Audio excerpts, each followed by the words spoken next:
nwanne m ọ bụrụ na iteta ụla yọba chi gị ka ọnwụnwa aghara ịbịara gị.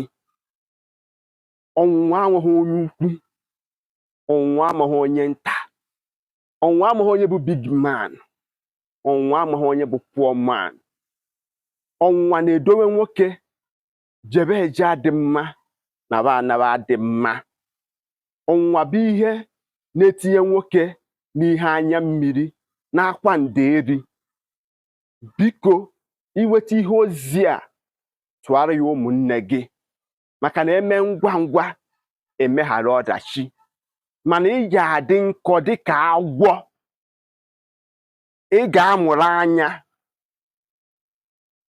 maka ọtụtụ ihe na-eme n'elu ụwa nke anyị bi. Oyi ndụ jemive na ihe sokwa anyị. Oke soro ngwere nwa mmiri, ọ bụrụ na ọkọ ya oke ọ ga-akụ ngwere. Ife afata n'eze a na-akwa eju afọ. Ọtụtụ ihe dị iche iche na-eme, mana achọrọ ka ị bụrụ a victim. Ọnya ka m ji agwa gị okwu a oge niile. Nke mbụ, ọ bụrụ na mmadụ eziga gị ka ije butere ya ngwa afịa na park, ma ọ bụ ndị nwere company a na-ebunatasị ngwa ahịa dị iche iche, biko dododo anya saa, maka ọ bụghị ihe aka ilu na-ada na ntị ka ọ na-atọ ụtọ nke ikpeazụ a. Ọtụtụ ndị mmadụ esigo ebe a bụ a victim. Ọtụtụ ụmụnne anyị esigo ebe ahụ banye n'ụlọ mkpọrọ maka na ha chọrọ ka ha nyere ya ihe nwoke aka jeme gịnị butere ya ngwa ahịa dị na park. Ha rụzie ebe ahụ, ọ bụrụzie exhibit bụ ihe dị n'ebe ahụ. Aka na-abọ wee ghọọ ofu aka. A na-akpọzi onye sendịrị ha ka ha jee bute ngwa ahịa ahụ ọla mbọmbọ. Nwanne m, ọ gịnị ka m ji ekwu okwu a? Mụrụ anya, dị nkọ dịka agwọ. Mata onye ị na-eje ewetara wee bi na park,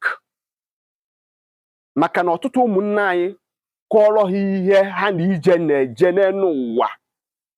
Nwanne m, ịyasị ụwa dị ka ụwa dị. Ọtụtụ ihe na-eme, ọtụtụ ihe na-eme, ọtụtụ ihe na-eme.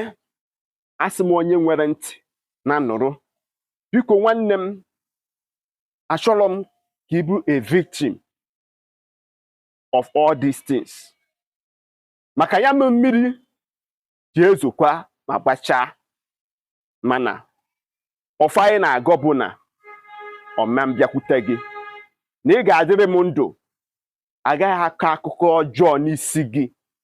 Ihe ọbụla ị na-eme bụ ezi ihe, a sị nna gazie. Nne na nna, kpebe ekpere ma gọwa ọfọ n'isi ụmụ unu ka ọnwụnwa aghara ịbịara ha n'ụzọ ndụ ha. Ndewo na ị ga-atụsara m ozi a, tinye ya n'uchu ka ọ wee baala gị, maka na aka m bụ nwanne gị Maazị UC. Cheta, ikwu amarọ ibe ezie. Emesianụ.